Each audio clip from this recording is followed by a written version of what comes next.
Hiya guys, welcome back to Wentworth Life, the YouTube channel that talks all things Wentworth.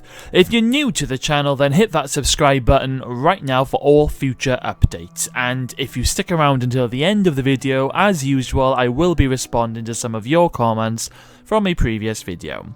Right then, Season 8 is over, and what a final it was. I cannot believe that Judy Bryant and Ferguson, my god guys, she is back. We knew it was coming, but before we get to the big shocks, let's start at the beginning.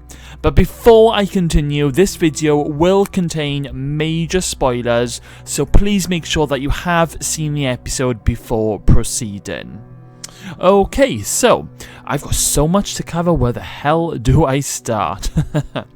Okay, I'm going to start with Reb and Lou here. So we learnt in last week's episode that Lou has got a big secret that she's keeping from Reb, and newcomer Sheila is threatening to expose this bombshell. So we learnt that when Reb was raped by that crazy doctor guy, Lou and the other people in the therapy, they were all forced to watch, but Reb doesn't know that Lou was there. In fact, Reb doesn't even think that Lou knows that he was raped. However, Sheila knows everything. So before Lou got out of the slot last week, Reb was going to give Sheila an alibi, but after Lou told Reb that Sheila was the one who drugged the girls in order for doctors to rape them, Reb has now had second thoughts. So in the dining room, Sheila tries to talk to Reb, but Lou stops Sheila in her tracks by telling her to back the fuck up. So Lou then goes up to Allie and tells her that she knows that she lagged, and she threatens to tell all the women, which I think is slightly hypocritical here, because Lou is and has been lagging to that bitch Anne Reynolds. But anyway, later on, Lou tells her crew to start spreading the word that Allie is a lagger. And then Reb tells Lou that the mobile phone has gone missing. And literally, Lou completely loses her shit. And I mean, she really loses it. This is the first time we see her go nuts with Reb. Mari tries to jump in and basically tells Lou to calm down. And then Lou turns on Mari and accuses Mari of stealing the phone. But Mari tells Lou that she saw Kath, aka Ferguson, with the phone yesterday, because if you guys remember, Ferguson had used the phone in last week's episode when she phoned Vera. So Lou barges into Ferguson's cell and asks for the phone back. Now, of course, Joan doesn't have the phone, but Lou is proper pissed off at this point, and she's losing her temper. She grabs Ferguson by the neck and she demands to have the phone back, or she will end up searching and trashing the cell. But Joan pleads with Lou, but Lou and her crew literally just start searching, and then Lou comes across the goldfish hidden in Ferguson's bookcase. Now, let's not forget that Joan loves her goldfish and begs Lou not to hurt it. And then Lou is basically like, I'm not going to hurt it. I'm going to make you swallow it. Yuck. Anyway, Lou tries to grab the fish out of the jar, but Joan tries to stop her, and she's trying to wrestle the jar from her, but it results in the goldfish jar falling and smashing to the floor. And Joan lets out this massive scream, and to be fair, Pamela Rabe does do a good scream, mind, doesn't she? She's done quite a few this season, and she's pretty epic at it. Anyway, Joan tries to save the fish from all the broken glass on the floor, while Lou and the crew watch on, and Joan ends up cutting all of her hands with the broken glass. And this, of course, brings back some memories, because if you guys also remember, Joan keeps seeing this little girl with blood on her hands. Now, this is the moment we learn all about that. So, in a really bizarre flashback, we see this little girl standing in the hallway with blood on her hands, and then we can hear this woman screaming, and we see this screaming woman being attacked by some guy in the bathroom, and this guy, he throws the screaming lady into a bathtub full of water, and this guy ends up drowning her in front of the little girl. The little girl then goes into the bathroom and sees the woman dead under the water, and the little girl then reaches out to this woman's hand and says, "I love you, mummy." But at the same time, Joan is also saying, "I love you, mummy." So the little girl that Joan keeps seeing is in fact herself. It's when Joan was a little girl, and this has been confirmed in the following scene, because Joan is then taken to the infirmary and Dr. Miller asks Joan, "What happened, Joan? What happened?" And Joan then tells him that she's had a memory returned to her, and she says that her father killed her mother in a bathtub when she was a little girl. And Dr. Miller is like, "What the hell happened? Did your father go to prison?" But Joan literally has no clue. That's the only memory she has at this stage. It was clearly a very painful, dark memory. Probably the first dark thing that happened in her life. The only question that I have from this particular scene is, when Joan was a little girl in that flashback, why did she have blood on her hands just before her mum was murdered? I mean, that bit wasn't explained. I understand that when adult Joan, when Joan in the cell cuts her hands to save the goldfish, it triggers back the flashback. But during the flashback with Joan as a little girl, she's got cut hands, but it's not explained how this happened. So is this something that the writers have deliberately kept from us for the moment? Did Joan's mum abuse her, and that's why her father flipped out and killed her? Well, at least we know that the little girl is Joan, and Joan doesn't have a daughter. Or does she? Maybe for next year. But that little girl was Joan. And but it does leave a few extra questions, like why did Daddy Ferguson kill Mummy Ferguson? It was a powerful scene, and it was brilliant, though. But going back to Lou Kelly, so Lou makes a phone call to her brother to get him to access the bank account to make a transaction. But Lou's brother tells her that there's nothing in the account, and this literally sends Lou into overdrive, totally over the edge, and she goes nuts. Lou comes to the conclusion that Allie lagged in order to steal the phone and then to steal the money. So in a later and harrowing scene, Lou, Reb, Mari, all the crew, they head over to Allie's cell where Allie is alone, and Lou tells Mari to keep watch out for any screws because Mari tries to intervene again, and I think Mari is pushing it with Lou at this point, so watch out, Mari. But anyway, Lou demands to Allie to give the phone and the money back, but Allie knows nothing about the mobile phone, so Lou gives Allie a really big beating while the other women are holding her, and this scene it seemed to go on for quite a bit, and the sounds of those punches to the guts were brutal. And Lou literally gives Allie one more chance to talk, and then she ends up smashing Allie headfirst into the sink. Ouch. So Mari ends up pushing the panic button to save Allie. So literally Mari to the rescue again, who would have thought? And so Lou and the girls leave the unit, but not before Lou gives Mari a real death stare. Mari then runs into the cell, gives Allie a cloth, and it's quite a remarkable moment because not so long ago, Allie was torturing Mari. But will Allie believe that Mari has changed? We'll have to wait and see on that one, I think.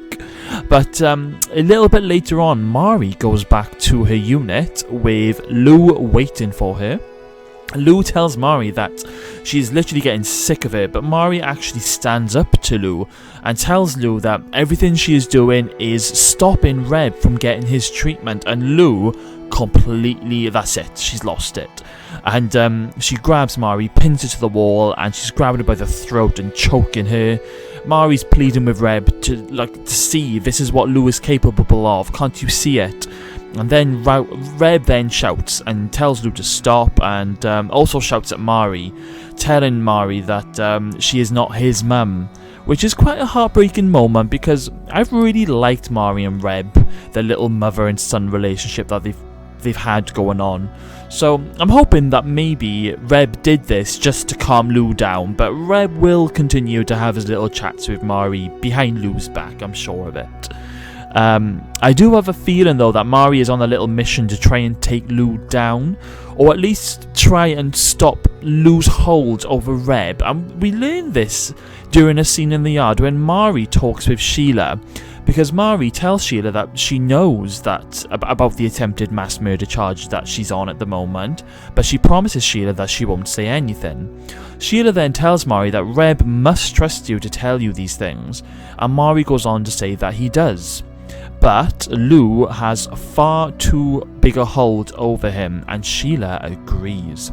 So are these two going to team up and try and get rid of Lou? I definitely think it's on the cards.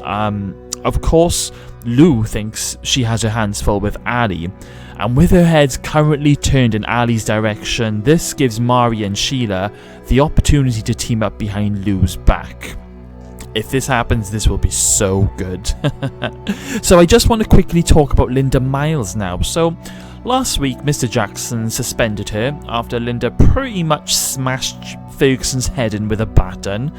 But this week she was back. She turns up at Mr. Jackson's office and she's like, I've received legal advice, and if you don't reinstate me as Deputy Governor, I will sue the department for my PTSD. And Mr. Jackson is literally like, what the fuck? Is this the first that I've heard of it? Now, I'm not being funny, but they all must be blind to have not noticed the change in Linda this year. And it actually takes Linda to remind him of the siege. And it's only at that moment the penny drops for him. Shit, okay, maybe it's the siege. That's what's happened to Linda.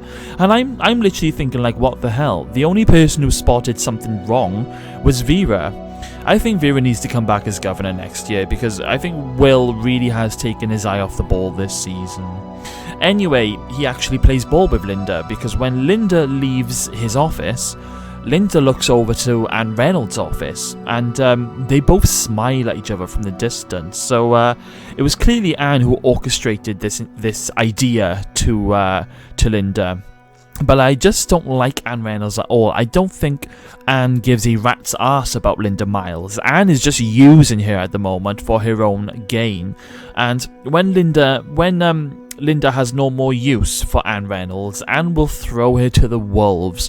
And I tell you what, guys, it's not going to be a pretty ending for our Linda Miles. I think Linda will either get fired, or she will go too far on a prisoner and she'll end up in prison herself, or she'll push someone too far and she'll end up dead. It's going to be a very sad end for Linda if someone doesn't actually jump in and help her. I mean, I'd like to think she can be saved by someone, and I'm hoping that she hasn't passed that point of no return yet. It would have been better for her to get some help, and I really wish the writers went down that route, because it would have been brilliant to show off her acting skills. But now she has something on Mr. Jackson, because let's face it, he is hanging on to that job by a thread, skin of his teeth. And that's only because Vera forced Anne into keeping him on. But if Linda does go ahead and sue the department, then that would be total curtains for Mr. Jackson, as he seems to be the one who's got all the blame for what happened during the siege, or at least for how he handled it. And because of that, Linda is now free to do what she wants, especially with the backing of the general manager at the moment. So things could get out slightly of control for our Miss Miles if she does go a little bit too far. So, well, anyway, let's quickly move on to Boomer. So, Boomer is meeting Gavin for the first time. However, Boomer is expecting a fit young guy with really nice abs. But instead, she ends up coming face to face with a completely different looking guy. So Gavin is wandering around looking for Boomer, because Boomer sent Gavin a fake photo of herself as well. But then Boomer finally twigs. She's like, "Are you Gavin?" And Gavin is like, "Susan." So Boomer isn't happy. She's pissed off that he sent a fake photo. But to be fair, Boomer did the same to him. But before Gavin has a chance to explain, Boomer jumps up and she storms off, leaving the visitor's room, and heads back to her unit. But a little bit later on, Ruby manages to talk Boomer around a little bit by telling her that, you know, it's not about what you look like, it's what's inside that counts. Plus Ruby also reminds Boomer that you lied to him as well, so do you know what I mean? Boomer ends up agreeing to have a second visit with Gavin, so Gavin comes back and they have a little chat. However, Gavin has a ulterior motive. And he's always had an ulterior motive from the word go, because he tells Boomer that he runs like this online adult website, and it's all about being in prison, and it's basically for people who have fantasies about sexual things that go on in prison, and about prison bitches and things like that. So now Ruby, she's been writing letters to Gavin on Boomer's behalf. And apparently they've really turned Gavin on, and he wants Boomer to write some more of these erotic stories for him so he can publish them onto his naughty website. So Gavin is a little bit of a pervert, he's a bit of a creep, but we kind of knew it was heading this way. I mean, I know we were all hoping for something happy to happen to Boomer, but maybe it is, because later on, Boomer tells Ruby that she wanted to continue writing some more sexy stories to Gavin. Because Boomer is eventually going to try and get Gavin to give him some spoof. So it looks like that Boomer is on the hunt to get some spoof to get pregnant again. So she's wanted to be a mum for so long, so maybe this is how Boomer's story will end next year, and she'll eventually end up pregnant. We'll have to wait and see on that one, but hey ho. So let's quickly jump over to Vera for a moment, and Vera is starting to get really desperate now. It's the day of Joan's committal, and Vera is trying her best to convince Greg not to tell the court that Joan is unfit to face the murder charges of Kath Maxwell, as in, saying she's got amnesia and things and she cannot answer to it. But she isn't having much luck, because Greg is convinced that Joan isn't faking. But Vera is convinced that she is faking. And when Ferguson is taken out of the prison and she's put into the van, getting ready to be transported to the hearing, Vera makes one final attempt to convince Greg that she is faking, and that if she does manage to fool the court, and she will continue to destroy people, destroy their lives. So what will Greg do? Well, in this next scene, which I absolutely loved, the hearing is taking place and Greg is called in as a witness. And Vera is sitting there praying that Greg isn't going to do what she thinks he's going to do. So Greg is asked that if the affidavit that he prepared for court is correct, and he's like, yep, it is. He's then asked if he agrees that Ferguson has indeed got amnesia after an attack which left her with severe head trauma. And then this is the moment. It's a very long, intense pause, and then Greg confirms that he believes it all to be true. And when he's asked if he would be willing to stake his career on it, Greg says yes, he would. Boosh! Bombshell dropped, and look at Vera's face. This was definitely a brilliant moment. It was a defining moment in the season, because now Ferguson has Dr. Miller's full support, and it's highly probable now that she will not be able to face her charges against the murder of Kath Maxwell. And if that happens, she won't be able to face the charges of B. Smith either. Now, more than likely, if it does get to court, it'll just get thrown out of court and Ferguson will be freed. And guys, I've been saying this all along, there is a reason why the writers have made Joan Ferguson get amnesia this season, and it's for this exact reason. She may or may not have amnesia, but this is what will eventually happen. It's a big moment in the episode, so Vera isn't happy, and she leaves the court immediately. So, moving back over to Allie for the moment. Allie is back from medical after her beating from Lou Kelly, and she tells Boomer, Ruby and Judy that they are now going to war with Lou Kelly, because this is what B and Kaz would have done. But then Ruby and Boomer, they can't let Allie do this without knowing the whole truth. So they tell her that Lou didn't bash Anne Reynolds. It was them. Well, at least it was Judy, and Boomer and Ruby just happened to be there. But Judy then tells Allie not to blame them, and that Judy knew all along that Anne Reynolds was going to turn up in the kitchen that night, and Allie isn't happy. Allie asks her, why the hell did you bash her? And Judy's just like, that bitch has been riding me from the moment I arrived. And Allie tells Judy she shouldn't have got Ruby and Boomer involved, but it's too late now. Allie isn't happy, and too bloody right she shouldn't be happy. I would be pissed off too if my own crew are lying to me, especially if I was meant to be top dog, do you know what I mean? So these are the only people who Allie thought she had left, who she could really trust, and now she's been let down and she ends up walking away from the unit, telling the girls that she wants to be left alone. She heads out into the yard alone and she spots Mari sitting on the bench. So Allie takes this opportunity to sit down and actually say thank you to Mari for what she did. And Mari then tells Allie that she shouldn't be alone. Lou is going to carry out her threat if she doesn't give the phone back. But Allie is adamant that she doesn't have the phone. So Mari then tells Allie that she saw Kath, aka Ferguson, with the phone before it disappeared. So Allie then has an idea, because if you remember last week they set up a secret camera to film Ferguson. So has this caught the person who stole the phone? So Allie goes to Vera to get the footage that they recorded, because if someone took it just before Ferguson or just after Ferguson had her freak out, then it will be on that camera. But Allie puts a little spanner in Vera's works, because while they're searching, Allie tells Vera that Ferguson had been using the phone at one point. And then Vera then remembers the phone call that she received off Joan. All of a sudden, Vera starts to think, oh god, Ferguson is going to try to escape from court. So she notifies Will straight away, but not before Allie sees who stole the phone. It was bloody Judy Bryant, the little shit. She sneaked into Lou's cell during Ferguson's freakout and she stole it. Another secret that she's been keeping from Allie. So Allie goes on the hunt for the phone in Judy's cell, while Vera, Will and Jake are trying to locate the brawler that's bringing Ferguson back from court to Wentworth.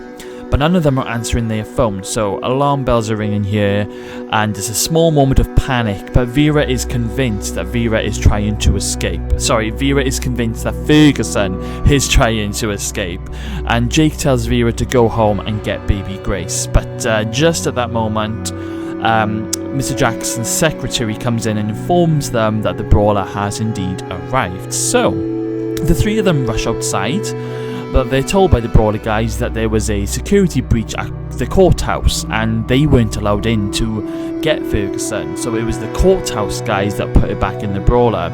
So once again, more alarm bells ring in, and Vera's like, what the hell, didn't you even think to check? And I feel her frustration at this point, like, why the hell wouldn't you check?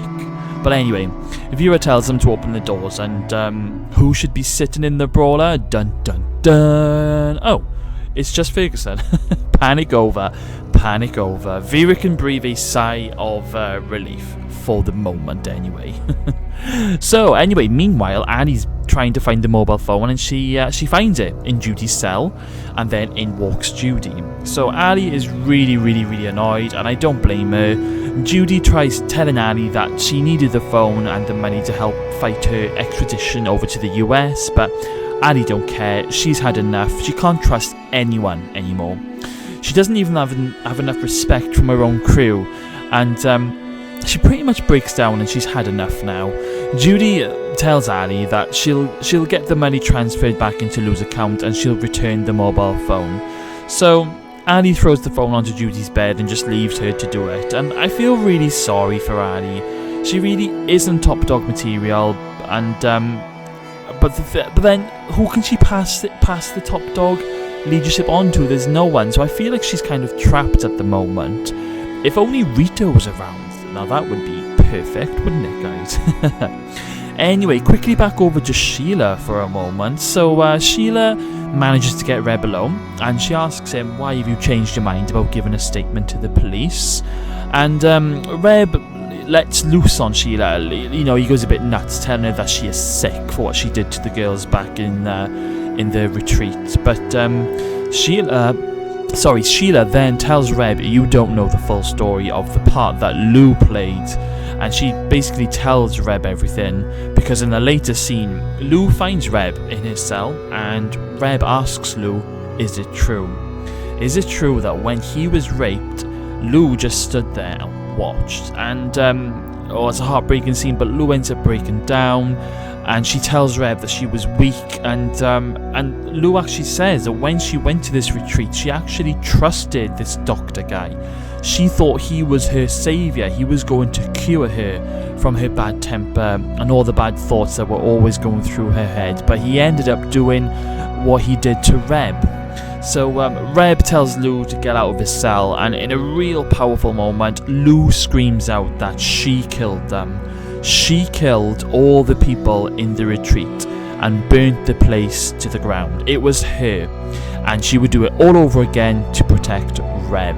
She would do anything for Reb. So, bombshell, it wasn't Sheila. It was Lou all along, which of course I think a lot of us already realised that quite early on in the season. And so Reb and Lou, they end up hugging each other on the bed and having a bit of an emotional moment. But Lou tells Reb that it's all Allie's fault. She's taken the phone, she's taken the money. So Reb then looks up at Lou and tells Lou to do it. Allie has to pay. Now this is the first time we see this dark side to Reb, but I think Reb has had enough. But poor Allie, she didn't even take the phone, did she? So Lou makes a shiv before heading down to the shower block where Allie is taking a shower. And I've got to say, guys, I've always been very nervous during these shower scenes. I don't know what it is. I always feel like I'm watching a horror film. It takes me back to the horror film Psycho, because some bad things, really real bad things, always happen during these shower scenes. Anyway, Allie's taking a shower, and when she's finished, she gets out and she starts to dry off and heads over to the mirror, but someone is in there with her, hiding in the other cubicle. So just as Allie is looking in the mirror, this mysterious person runs out towards Allie and stabs her in the back. Not once, not twice, but over and over again in the back. And poor Allie, she then ends up falling to the ground. And this isn't good. It's really bad. She's in a bad way. And as soon as Allie is on the floor, the camera then pans up. And we see who stabbed Allie. And it's not Lou. It's not Lou Kelly. It's Judy Bryant. Yes. Judy has just fatally stabbed Allie in the back and the shoulder. And oh god. Judy then just gets up, takes her gloves off and sneaks out of the showers, leaving Allie on the floor to die. But then, all of a sudden, Allie opens her eyes, and who does she see? She sees Lou Kelly standing over her with a shiv. Now, of course, Lou didn't do this. She was planning on doing it, but she didn't get there on time. But now, she's going to get the blame. But, you know, Lou turns around and she makes a run for it, hoping that Allie is going to die. But, guys, I don't think she is going to die, because they wouldn't have shown Allie opening her eyes and seeing Lou. This is something that's going to play a part now in next season, and I think Allie will survive. However, I think she will be paralysed, and she'll come back to prison in a wheelchair, but she will be under the impression that it was Lou Kelly who did it to her. But of course it was Judy. But either way now, I think Allie's top dog days are over. She won't be in any fit state to be top dog if she ends up in a wheelchair. And it's a very interesting route, and you know, to take Allie's character, because as we all know, top dogs, they always end up dead.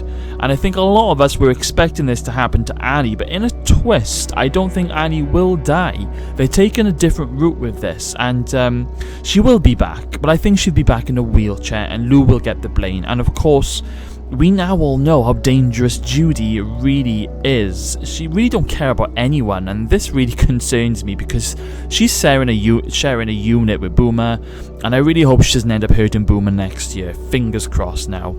But in the following scene, Judy hears a news report that the US Secretary of Defense has been shot dead. And then Judy then makes a large bank transfer over to someone using Lou's phone and her money. So basically, earlier in the episode, the US Secretary of Defense was in Australia and was investigating Judy Bryant. Now, Judy saw the report and she knew she was on borrowed time, and that her transfer over to the US was going to be happening very soon. So she stole Lou's phone and the money to pay someone to shoot and kill this guy. And basically, poor Allie, she is now collateral damage, because she found the phone and Judy couldn't let Allie make her give the phone and money back to to Lou. So does this confirm that Judy is a terrorist? Was Anne Reynolds right all along? It's looking like it, guys. I mean, she's very heartless, and I always said I felt there was a bad side to Judy, but I wasn't expecting this, I'll be honest. So Judy is definitely going to be one to watch in the final chapter next year. Nobody is safe. And now this brings me on to the final scene of this episode, which was absolutely messed up, shocking, but bloody amazing. So Joan is back from her court hearing, and she is back in the medical unit. Vera is watching Joan through the double-sided mirror with Linda, and Linda tells Vera that Ferguson has got away with it once again. Vera then tells Linda to spitbag Ferguson. Now, in last week's episode, Vera was telling Anne that she did not agree with spitbags. In fact, Vera thought it was barbaric to put spitbags on prisoners. So Vera instructs Linda to spitbag Ferguson, so clearly Vera has had enough. She wants to teach Ferguson a lesson and literally torture her. So Linda goes in and puts on the spitbag, and Vera continues to watch through the mirror. And you can literally see the anger in Vera's face in the reflection. She ain't messing around. She really wants Ferguson to suffer. And Ferguson is literally screaming for them to take the spitbag off her head, but Vera just continues to watch. It was quite shocking to see. I mean, this is something we would normally see with Jake, maybe, but not Vera. It was quite hardcore, this scene. And then the alarm sounds out for a code black, because obviously somebody must have found Allie. So Vera has to leave, but not before she turns out the lights. So Ferguson literally can't see, and this is just going to torture her a little bit more. So Ferguson's in a spitbag, in the dark, alone, and she is proper freaking out. She's screaming for help. You can clearly see that she's in distress, and she's struggling around the room. She can't see anything, and just through the little air holes in the spitbag, you can see the fear in Ferguson's eyes, real fear. And then the flashbacks come. Yes, flashback after flashback. Ferguson starts to get her memory back, and we get flashbacks to her being buried alive, the moment where she killed B, the moment where she hot-shotted Allie, the moment where she killed Jess Warner, and then we actually see Ferguson kill the real Kath Maxwell. So Joan snapped Kath Maxwell's neck, before then throwing her into the coffin, and the whole of her memory comes flooding back, and Joan ends up letting out a massive, powerful final scream before Linda comes back into the room, telling Ferguson to shut up, and she then takes the spitbag off her and just leaves Ferguson. So Ferguson is just there, on her own, looking like a complete mess after her experience with the spitbag, and she looks up at the ceiling before looking at herself in the mirror. She creeps forward, and then she says the words, "I am Joan Ferguson, I am the freak." End of episode. Right, so she is back, guys. And do you know what, guys? We all called it, didn't we? We all knew she had to get her memory back at some point, but of course the writers would make it happen at the very end of the episode, and we are now hanging on to see what the hell is going to happen next.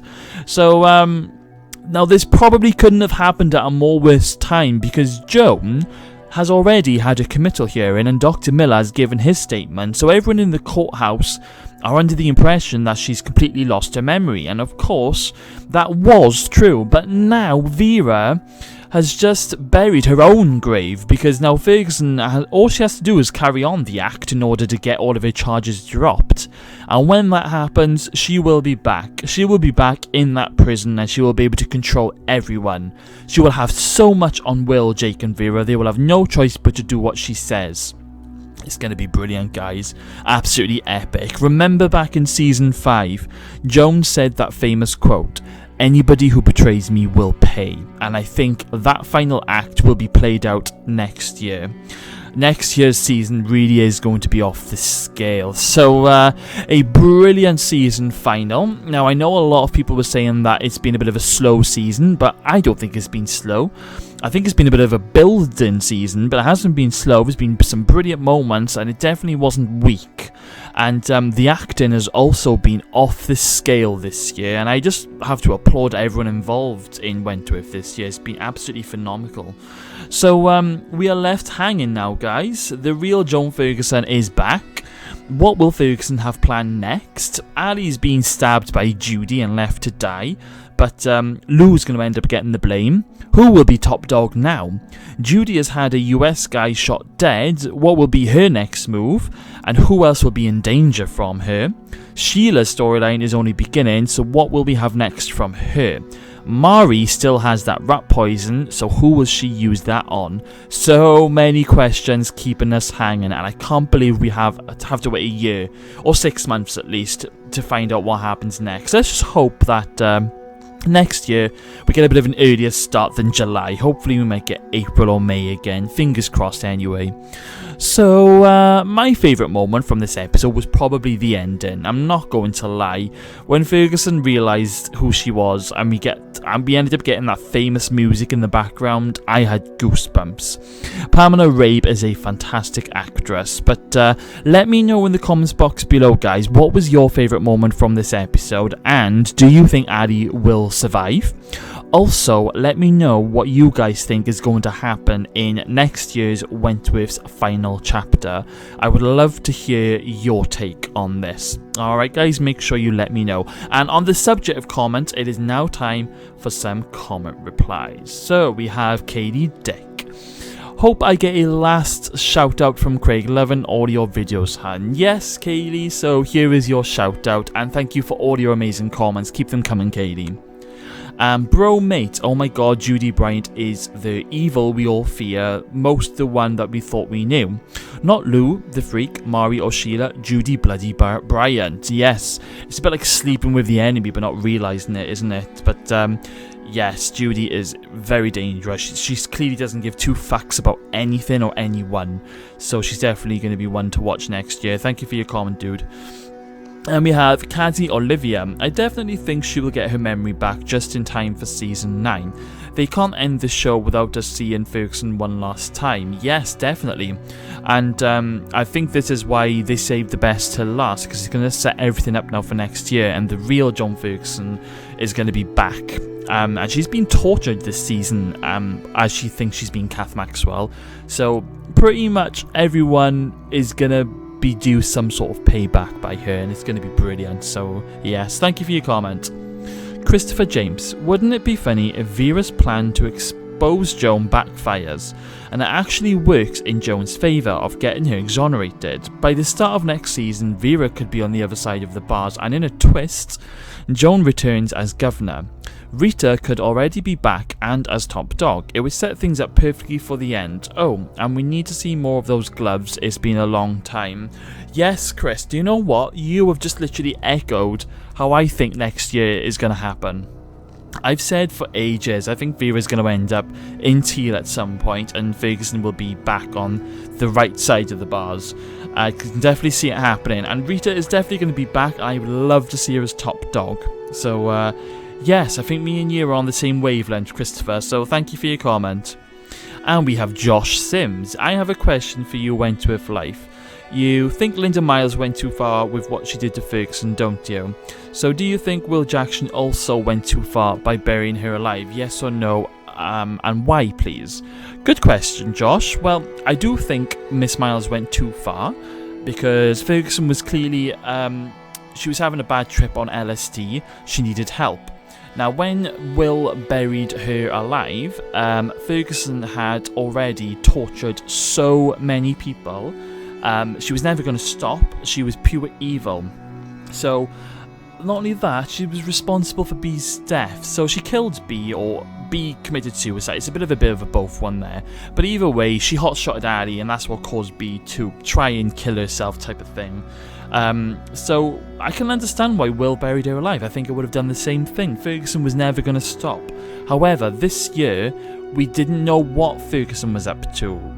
She lost her memory, and there was no need for, Miss Miles to hit her over the back of the head. So I do think Miss Miles went too far under those circumstances. But no, good on Will, I probably would have done the same. So anyway, thank you for your comment, Josh, and thank you all for your amazing comments. Keep them coming, because me and Pete, we are going to be making a big video about what our thoughts were on the whole of Season 8, what our favourite moments were, what we didn't like about it, and what we think is going to happen next year. And we will be replying to a bumper load of your comments and questions, so make sure you leave your comments and questions below this video if you would like to be featured in our big video. So that's it for now, guys. Make sure you've hit that subscribe button, because we have a lot of new content on its way and you won't want to miss it. So anyway, yeah, that's been quite a ride, hasn't it, guys? So if you've made it this far into the video, thank you for sticking around. I will be back very soon, so take care, guys, stay safe, and I will see you all very soon.